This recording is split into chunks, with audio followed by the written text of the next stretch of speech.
Bonjour à tous et à toutes. Nous continuons notre cours Introduction à la programmation avec le chapitre 9. Ce chapitre consiste à étudier les listes chaînées. Les objectifs de ce chapitre sont comme suit.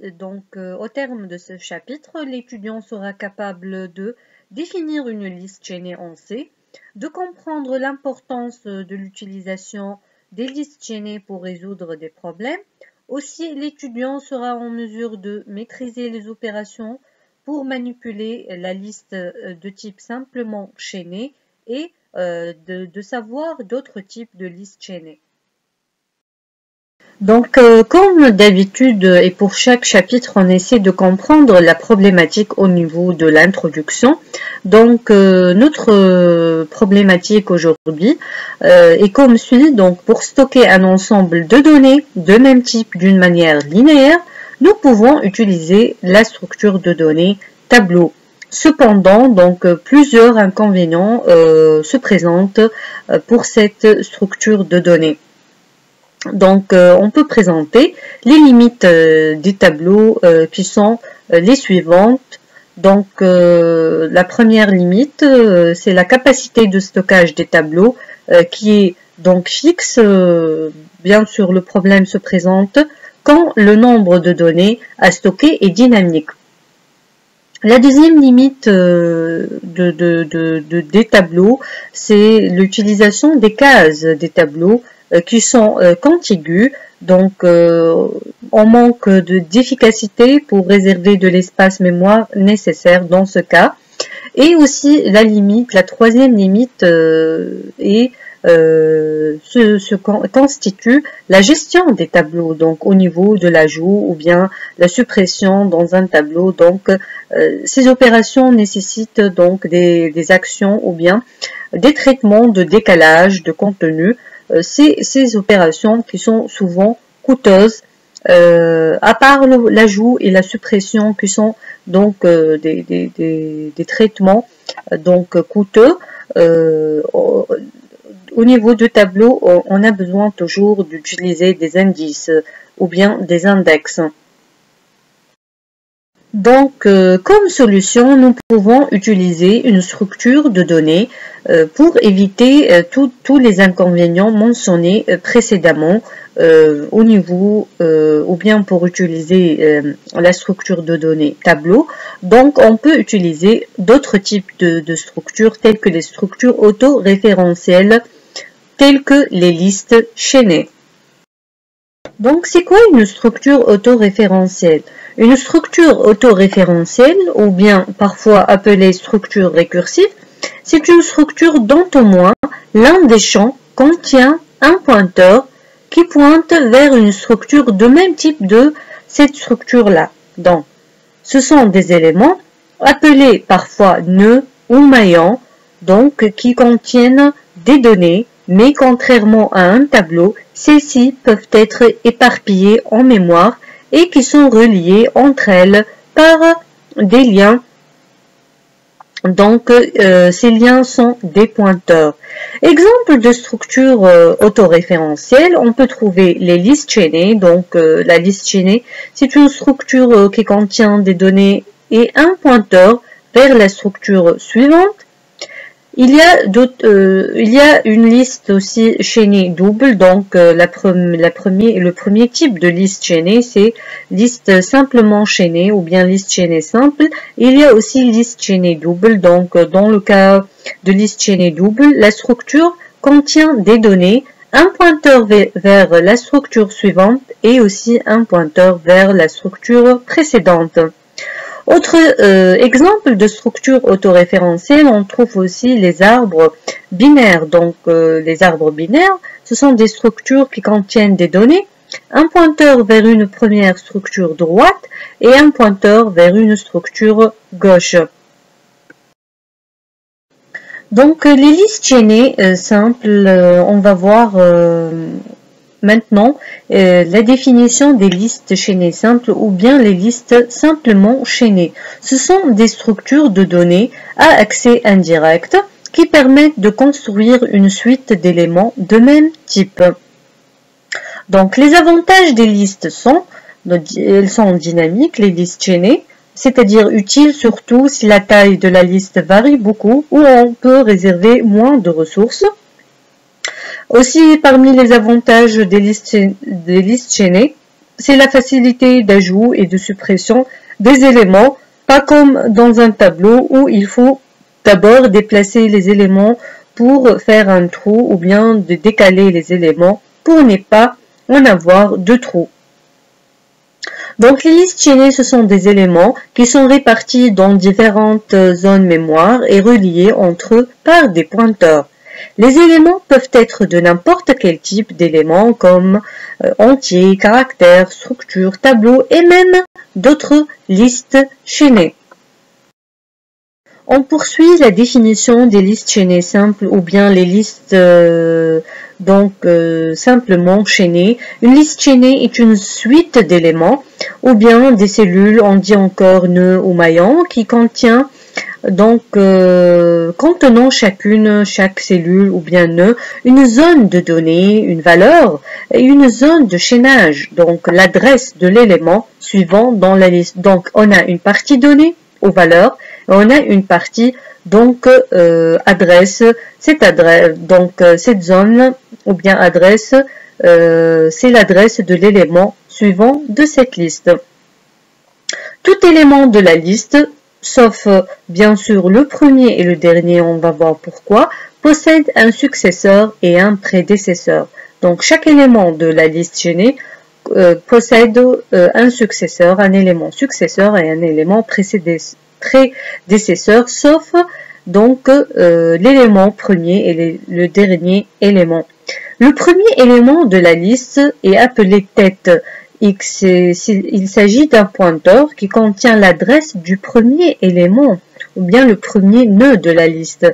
Le dernier élément de la liste chaînée est appelé queue.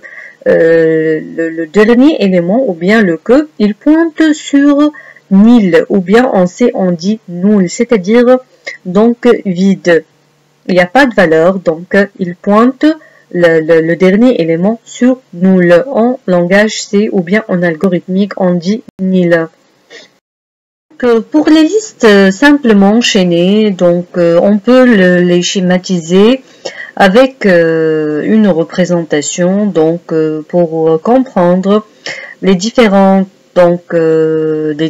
parties comme la tête, le queue et les zones données et zones d'adresse.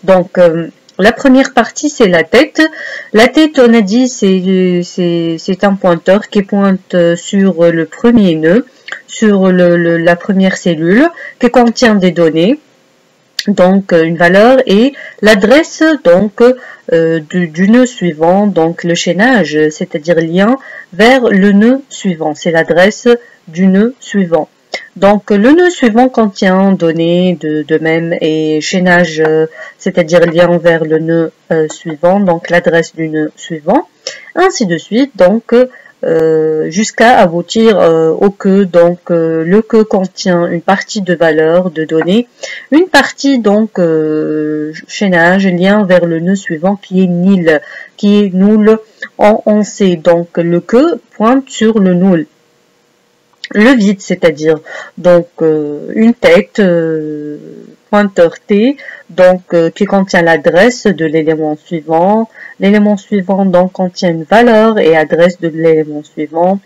L'élément suivant contient valeur 2 et adresse vers l'élément suivant qui contient la valeur 7 et une adresse vers le queue. Le queue contient valeur 0 et l'adresse de l'élément suivant qui est null. Passons aux remarques pour les listes chaînées simples. L'utilisation des pointeurs facilite beaucoup la manipulation des listes. Les éléments de la liste ne sont pas contigus en mémoire où chaque nœud est référencé par une adresse représentée par un pointeur. Il suffit de connaître la tête pour accéder aux différentes autres cellules ou bien nœuds ou bien maillons. Le parcours est unidirectionnel et s'effectue de gauche à droite. Si la tête pointe vers nul ou bien sur nul, alors la liste elle est vide. Pour mieux comprendre, on peut illustrer un exemple avec donc un schéma, une liste d'entiers. Donc la tête elle contient l'adresse du premier élément ou bien du premier nœud. Donc le premier nœud contient une valeur entière 259 et une zone contenant donc l'adresse de l'élément suivant, donc du deuxième élément. Donc l'adresse du premier élément, du premier nœud, c'est donc 2FFX00, c'est elle qui est dans la tête.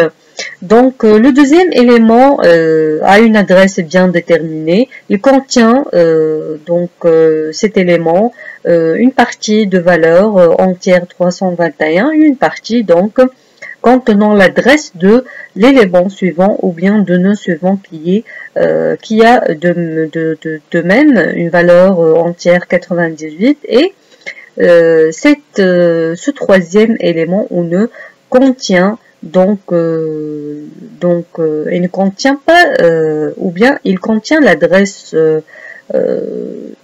il contient un chaînage donc vers nul, donc c'est le que puisque il ne contient pas l'adresse de l'élément suivant, donc il pointe le que sur nul. Donc c'est le que ici le troisième élément ou bien nœud, c'est le que il a une valeur, mais il pointe sur nul, donc la fin de notre liste.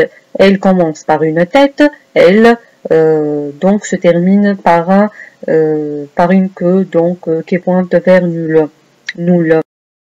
Donc on passe maintenant aux avantages des listes, donc la représentation ou bien cette représentation de liste chaînée n'impose pas une longueur maximale ou bien une longueur bien déterminée sur les listes. Elle permet de traiter donc cette représentation facilement la plupart des opérations ou bien les traitements, les actions sur les listes. Donc le parcours il est séquentiel, l'insertion, la suppression d'un élément à une donc position quelconque ou bien une place quelconque. On peut faire la concaténation de deux listes, toutes ces opérations peuvent s'effectuer avec une simple manipulation de pointeurs. Donc la manipulation, toute modification ou bien insertion, suppression, concaténation, etc. se font à partir de manipulation de pointeurs. On peut illustrer d'une manière représentative l'insertion d'un nouveau nœud ou bien d'un nouveau maillon. Donc la première ou bien la liste initiale, elle contient 3 nœuds. Donc le premier nœud contient la valeur 5 et une zone de chaînage qui pointe sur le deuxième élément, de valeur 9 qui contient une adresse donc de l'élément suivant contenant la valeur 2 et bien sûr on a une tête et une queue. Et après l'insertion, donc on obtient le premier élément, ça reste donc 5 avec valeur 5 et l'adresse donc contient de ce premier nœud contient l'adresse ou bien on a une zone de chaînage qui pointe sur donc le deuxième élément. Donc cette zone contient l'adresse du deuxième élément qui a la valeur 2, donc de l'élément ajouté, et une adresse de l'élément donc suivant de valeur 9, etc. Passons maintenant aux opérations donc sur les listes simplement chaînées. Commençons par la déclaration. Donc chaque élément d'une liste chaînée est composé de deux parties. Une première partie qui consiste aux valeurs qu'on veut stocker. Une deuxième partie, donc, c'est le chaînage. C'est une zone de chaînage contenant l'adresse de l'élément suivant, s'il existe bien sûr. S'il n'y a plus d'élément suivant, alors l'adresse suivante sera null. Donc, l'élément pointe sur null et désignera la fin de la chaîne. Donc, chaque nœud de la liste, ça représente une structure, donc on peut déclarer donc un élément, un nœud ou bien un maillon, une cellule de liste avec struct, donc struct élément par exemple, donc le nom de la structure élément. Qu'est-ce qu'elle contient? Contient deux zones. La valeur, donc de type int par exemple, int valeur, et donc le pointeur suivant qui pointe sur un élément donc de type struct, donc struct élément étoile suivant. Donc suivant, c'est un pointeur sur la structure élément, donc struct element étoile suivant point virgule, et on ferme notre structure représentant chaque élément donc de la liste. Si on veut définir le type élément, donc type def struct élément élément, point virgule, donc le premier élément c'est pour le type de structure et le deuxième c'est donc le nom d'élément. Si on veut définir le type liste, liste c'est quoi? C'est un pointeur sur élément, donc type def élément étoile liste point virgule. Si on veut déclarer une liste vide, donc liste, donc elle reçoit null ou bien élément étoile elle reçoit null. Donc elle c'est un pointeur sur élément, donc on peut directement écrire élément étoile elle reçoit null, ou bien donc on définit elle comme une liste elle reçoit null. Pour la manipulation de la liste, on peut effectuer plusieurs opérations de base sur les listes simplement chaînées, telles que l'initialisation d'une liste à vide, tester si une liste est vide ou non. On peut insérer un nouveau élément ou bien un nouveau nœud dans la liste au début de la liste ou bien au milieu de la liste chaînée ou bien à la fin de cette liste. On peut faire la suppression d'un élément ou bien d'un maillon de la liste, de même au début ou bien au milieu ou encore à la fin de la liste. Donc selon la position de suppression ou bien d'insertion d'un élément, donc le traitement sera modifié. On peut faire l'affichage des éléments d'une liste, on peut chercher la taille d'une liste, inverser la liste, on peut faire la concaténation de deux listes et d'autres traitements ou bien opérations qu'on peut faire sur les listes simplement chaînées. Passons maintenant à la création d'un nœud ou bien d'une nouvelle cellule. Donc, cette opération s'effectue en utilisant des fonctions d'allocation dynamique. Donc, la fonction malloc, elle permet d'allouer un espace mémoire pour un nouveau nœud ou bien un nouveau élément à partir de la bibliothèque stdlib.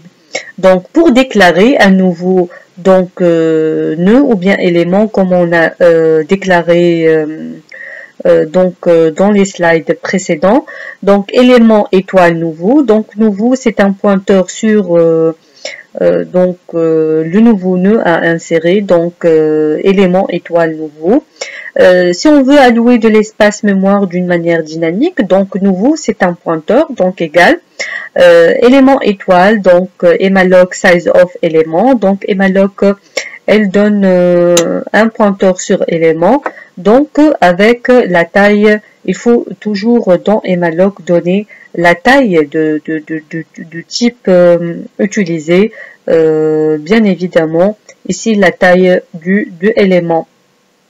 On peut affecter une donnée au champ valeur, donc on peut affecter la valeur val à quoi à étoile nouveau point valeur, donc au contenu, donc à travers étoile, donc nouveau c'est un pointeur, donc il faut mettre entre parenthèses donc étoile nouveau, point, valeur reçoit val. On peut affecter donc null au champ suivant avec étoile nouveau, entre parenthèses, point suivant, on reçoit null. Donc, de cette manière, le champ suivant pointe sur null. La libération d'une cellule ou bien d'un nœud. Donc, cette opération s'effectue aussi en utilisant la fonction de libération, ici dynamique, qui est la fonction free.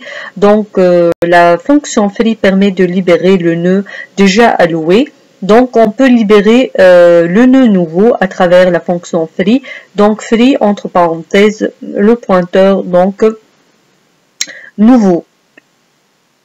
Remarque, il ne faut pas oublier d'inclure bien sûr la bibliothèque stdlib, le fichier stdlib.h pour utiliser la fonction free. C'est comme l'utilisation de emalloc, il faut toujours utiliser la bibliothèque stdlib ou bien le fichier stdlib.h. Le parcours d'une liste chaînée, donc on peut écrire par exemple un sous-programme qui s'appelle parcours, donc c'est une procédure typée void parcours, elle prend comme argument en entrée liste L, une liste. Donc on va utiliser un pointeur temporaire TMP qui pointe à l'état sur le premier élément de la liste qui est pointé par L. Donc pour le parcours, donc on utilise une variable temporaire, un pointeur temporaire TMP qui pointe sur L. Donc, c'est pourquoi on écrit élément étoile TMP reçoit L, c'est-à-dire TMPL pointe sur le premier élément. Donc, if TMP, on va accéder à la zone suivante. Donc, TMP suivant différent de null, c'est-à-dire la partie adresse de premier élément est différente à null. Donc, dans ce cas, on va avancer à l'élément suivant à travers TMP supérieur suivant. Donc, on va accéder à l'élément suivant à travers le pointeur suivant. Donc, TMP reçoit TMP suivant. On peut utiliser la boucle while donc pour parcourir toute la structure, toute la liste élément par élément. Donc while, quand est-ce qu'on sort de la boucle while? Quand le suivant égale null. Donc quand on s'arrête à la queue de cette liste. Donc tant que l'élément suivant existe, on va pointer TMP vers le suivant. On passe à l'ajout d'un élément en tête de la liste. Donc, pour ajouter en tête, nous allons créer un élément, donc nouveau, lui assigner la valeur que l'on veut ajouter, puis pour terminer, raccorder cet élément à la liste passée en paramètres. Donc, par exemple, dans cette liste, on va ajouter la nouvelle liste, qui contient la valeur 3, par exemple. Donc, on va écrire une fonction qui s'appelle ajouter tête, qui retourne une liste et qui prend en argument une liste L et une valeur entière X. Donc, qu'est-ce qu'on va faire au début? On va créer un nouvel élément à travers l'allocation dynamique. Donc, nouveau est un pointeur sur élément. Donc, emalloc, elle retourne un pointeur sur élément, donc élément étoile. Et dans emalloc, on doit préciser la taille, donc size of le nœud élément. Donc, après, on va assigner la valeur X au champ valeur du nouvel élément. Donc, comment on accède au champ d'une structure? Donc, à travers tiret supérieur. Donc, nouveau, on va accéder à la valeur du pointeur nouveau. Donc, à travers tiret supérieur. Donc, nouveau valeur reçoit X. Donc, on a assigné la valeur qu'on va l'ajouter, donc qui est X. Après, on va assigner l'adresse de l'élément suivant au champ suivant du nouvel élément. Donc, le nouvel élément, donc qui a une partie ou bien zone contenant l'adresse. Donc, à travers le champ suivant, donc on va assigner la liste, donc L. Donc, dans le suivant, on va affecter L de cette manière. On peut donc assigner de l'adresse de l'élément suivant. Donc, toute la liste L. À la fin, on doit retourner la nouvelle liste, c'est-à-dire le pointeur sur le premier élément. Donc, on va retourner nouveau et de cette manière, on retourne toute la liste avec l'élément ajouté. Pour ajouter un élément à la fin d'une liste chaînée, il faut tout d'abord créer un nouvel élément nouveau, assigner la nouvelle valeur à ajouter à son champ valeur, pointer son champ suivant vers nul, puis pointer le dernier élément de liste originale L vers l'élément nouveau. Donc, pour réaliser cette tâche, il faut créer un pointeur temporaire TMP pour parcourir les éléments de la liste L. Et un élément sera forcément le dernier de la liste si son champ suivant est pointé vers la constante symbolique null. Passons maintenant au code avec le langage C, donc pour ajouter un nouveau élément à la fin d'une liste chaînée. Donc on peut écrire la fonction ajouter fin, prenant en argument en entrée liste L une valeur entière X. Donc elle retourne aussi le type liste. Donc la première étape, c'est de créer un nouvel élément à travers l'allocation dynamique en utilisant la fonction emalloc. Donc emalloc, elle retourne un pointeur sur élément, donc ce qui est nouveau, donc nouveau qui pointe sur élément étoile, à travers emalloc qui prend en argument size of élément.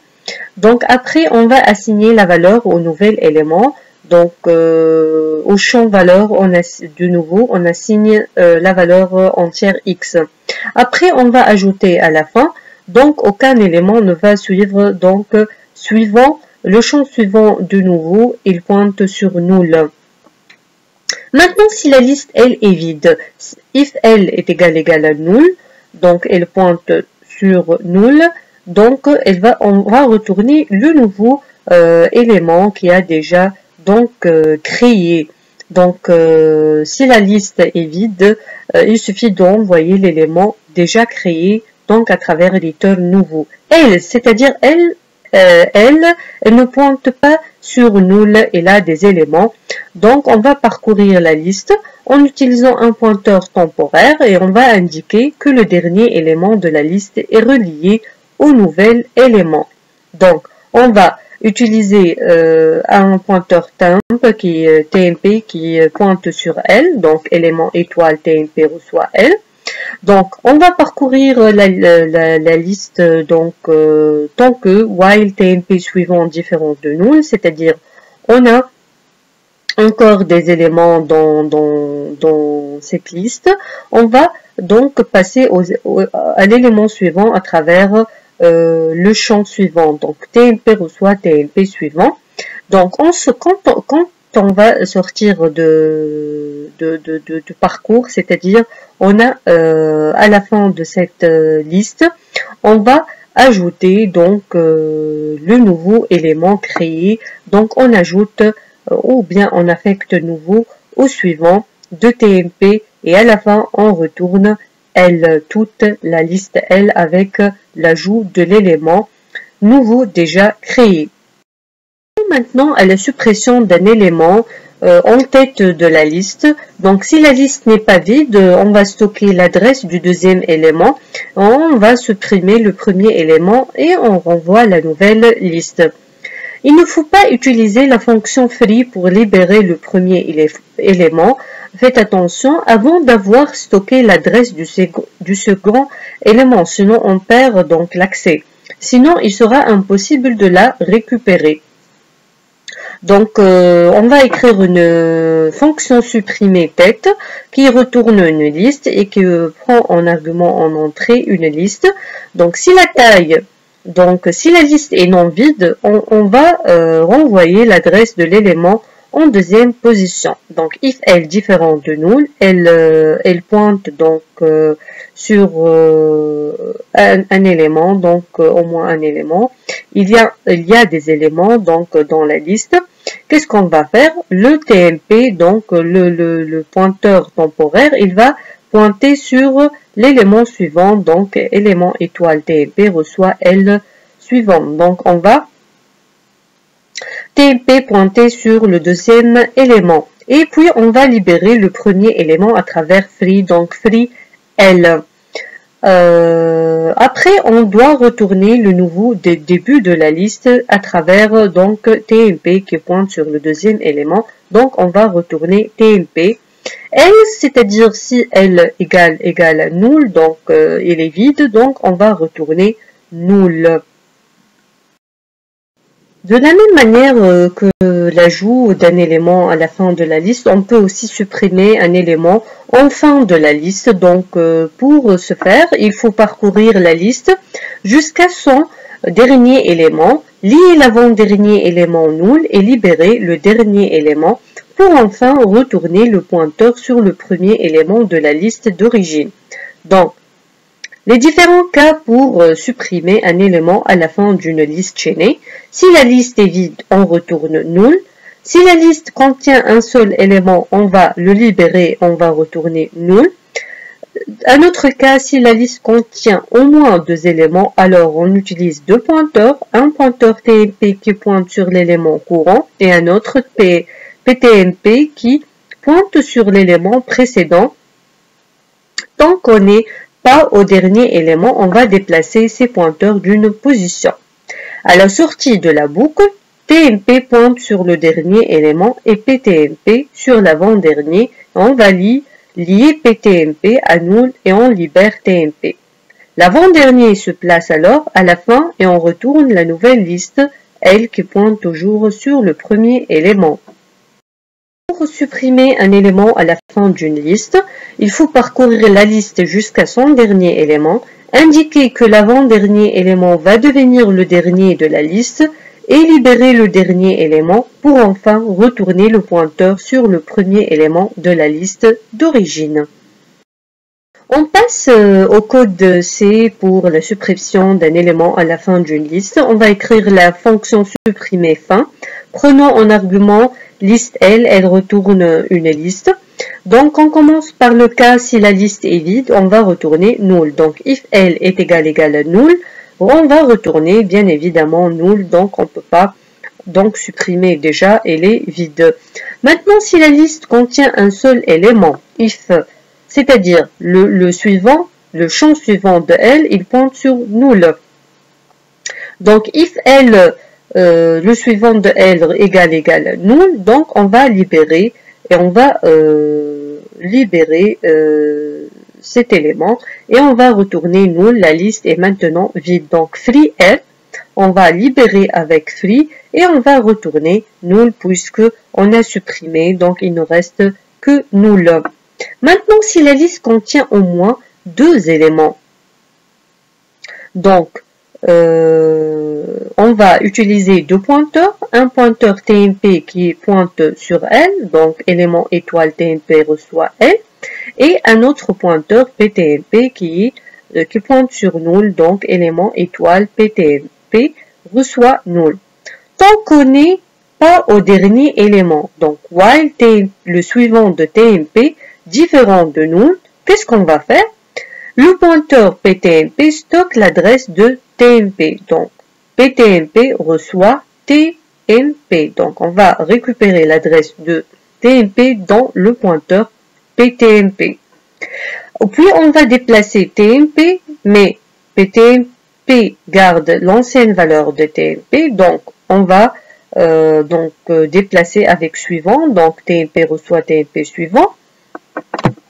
Donc, à la sortie de la boucle while, donc, TMP pointe sur le dernier élément et PTMP sur l'avant-dernier et on va pointer l'avant-dernier élément vers null et on supprime le dernier élément. Donc, le suivant de PTMP reçoit null, on libère le pointeur TMP et on va retourner L. De cette manière, on a supprimé donc un élément à la fin d'une liste chaînée. Parmi les opérations qu'on peut effectuer sur les listes chaînées, donc c'est la recherche d'un élément ayant une valeur. Donc l'objectif est de renvoyer l'adresse du premier élément trouvé ou bien cherché ayant une certaine valeur entière, si la liste est de valeur entière, de valeur réelle, etc. Si aucun élément n'est pas trouvé, on va renvoyer le pointeur null. Donc, l'intérêt, c'est de pouvoir, une fois le premier élément trouvé, on va chercher la prochaine occurrence en recherchant à partir de l'élément qui suit l'élément recherché. Donc, on va parcourir la liste jusqu'au bout et dès qu'on trouve un élément qui correspond à ce que l'on recherche, on va renvoyer son adresse. Donc, on va écrire une fonction rechercher élément prenant comme argument liste L et une valeur entière X et retourne donc une liste. Donc la première étape, c'est d'utiliser un pointeur TMP qui pointe sur L, donc élément étoile TMP reçoit L. On va parcourir donc la liste jusqu'au bout. Donc tant que TMP est différent de null, tant qu'on a encore des éléments, qu'est-ce qu'on va faire? On va vérifier si la valeur, donc le champ valeur de TMP égale à X. Si c'est le cas, donc si l'élément a la valeur recherchée, on va renvoyer son adresse. Donc on va retourner return TMP et on sort de la fonction. Donc sinon on n'a pas trouvé, donc on n'a pas encore trouvé, il faut donc passer à l'élément suivant à travers le champ suivant de TMP. Donc c'est pourquoi on écrit TMP reçoit TMP suivant. Donc si on a parcouru donc et on n'a pas trouvé donc cette valeur, donc en sortant de la boucle while, on va retourner null, c'est-à-dire on n'a pas trouvé donc cette valeur entière recherchée. Pour rechercher maintenant le IN élément, c'est-à-dire à une position I, il suffit de se déplacer I fois à l'aide du pointeur temporaire TMP. Donc le long de la liste chaînée et de renvoyer l'élément donc à l'indice I. Si la liste contient moins de I éléments, alors nous renverrons donc null. Donc on va écrire une fonction élément I qui prend comme argument liste L et l'indice de type int et elle retourne une liste. Donc on va utiliser un compteur I, on va se déplacer de I case tant que c'est possible. Donc on va utiliser la boucle for I de 0, donc quelle est la condition? La condition c'est I inférieur à indice et L est différent de null et on va à chaque itération incrémenter le compteur I. À chaque itération, on va passer à l'élément suivant, c'est-à-dire quand est-ce qu'on va s'arrêter et sortir de cette boucle quand I est égal indice. Donc on a trouvé l'indice donc cherché. Donc en sortant de la boucle for avec on pointe sur l'élément donc d'indice d'indice I, on va voir si l'élément est null. C'est que la liste contient moins de I éléments. Donc, dans ce cas-là, if L est égal à null, on va retourner null. Sinon, else, on va envoyer l'adresse de l'élément I qu'on a. Donc, déjà, on pointe sur cet élément. Donc, on va retourner L. Pour le comptage ou le calcul du nombre d'occurrences d'une valeur bien déterminée dans la liste chaînée, on cherche une première occurrence. Tout d'abord, si on la trouve, alors on continue la recherche à partir de l'élément suivant et ce tant qu'il reste des occurrences de la valeur recherchée. Il est aussi possible d'écrire cette fonction en parcourant l'ensemble de la liste avec un compteur que l'on incrémente à chaque fois que l'on passe sur un élément ayant la valeur recherchée. Donc on peut utiliser ou bien écrire une fonction qui s'appelle nombre occurrence. Elle retourne donc à un type entier. Elle prend comme argument en entrée liste L et une valeur entière X. On va tout d'abord initier ou bien utiliser un compteur initialisé à 0 pour le nombre d'occurrences. Int I reçoit 0, virgule. Si la liste est vide, on va renvoyer 0 parce que on ne peut pas compter le nombre d'occurrences dans une liste vide. Donc, if L est égal à nul, on va retourner 0. Sinon, maintenant, tant qu'on a des éléments ayant la valeur X, on va utiliser la fonction rechercher élément. Déjà, on a écrit une fonction qui recherche un élément, une valeur entière dans la liste. Donc, si recherche élément dans L, donc on recherche X dans L est différent de nous, donc on va retourner donc L reçoit rechercher élément L X différent de nous. Qu'est-ce qu'on va faire? Tant que il y a un élément donc ayant la valeur X, on va incrémenter bien sûr le nombre d'occurrences I++, et on va donc aussi passer à l'élément suivant à travers le champ suivant de L. Donc L reçoit L suivant et I++. Donc, et on fait ça jusqu'à donc tant qu'on a des éléments ayant de valeur de X. Donc, à la fin, en sortant de la boucle, on va retourner le nombre d'occurrences. Donc, on va return I. C'est le nombre d'occurrences. Donc, on va compter le nombre d'éléments maintenant d'une liste. Donc, comme on a dit déjà auparavant, on peut utiliser une fonction récursive avec les structures autoréférentielles comme les arbres, comme les listes chaînées, etc. Donc, nous allons utiliser un algorithme récursif. Il faut donc connaître la condition d'arrêt et la condition de récurrence, le cas général et la condition qu'on doit donc s'arrêter. On suppose pour cela que la fonction a compté déjà les n-1 éléments précédents et qu'il ne reste plus qu'à traiter le dernier élément. Donc, on a deux cas. Le cas, ou bien le cas de base, ou bien la condition d'arrêt, qui est, si la liste est vide, il y a 0 élément. Sinon, c'est-à-dire la liste n'est pas vide, de le cas général, il y a un élément, celui que l'on est en train de le traiter, plus le nombre d'éléments contenus dans le reste de la liste. Donc, on va écrire un sous-programme qui est une fonction qui s'appelle nombre éléments, prenant comme argument en entrée la liste L et qui renvoie donc le nombre d'éléments int. Donc, on va traiter le cas de base ou bien la condition d'arrêt. Si L est égal à nul, donc if L égal à nul, on va retourner donc 0 élément. On n'a pas d'élément, donc c'est 0. Sinon, donc dans le cas où on a des éléments, donc la liste n'est pas vide, sinon il y a un élément, celui que l'on est en train de traiter, plus le nombre d'éléments contenus dans le reste de la liste.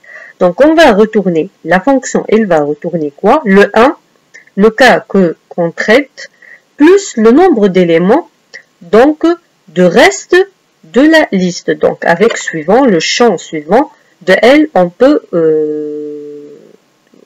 compter le nombre d'éléments dans le reste de L et la fonction de cette manière, elle va s'auto-appelle. Bien sûr, on a une condition d'arrêt. Quand L égale à nul, elle va retourner 0. Dans ce cas-là, on n'a pas une infinité d'appels, mais on s'arrête quand L égale à nul.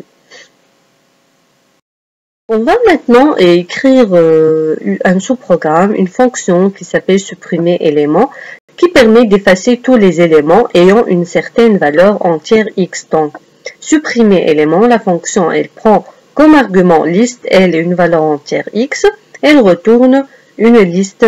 Donc, on va traiter les différents cas. Donc, le premier cas, si la liste est vide, il n'y a plus rien à supprimer. Donc, if L est égal à nul, on va retourner nul. Maintenant, si l'élément en cours de traitement est de valeur x, il doit être supprimé. Donc, if L, donc, champ valeur égale à x, donc le champ valeur de L égale à x, qu'est-ce qu'on va faire?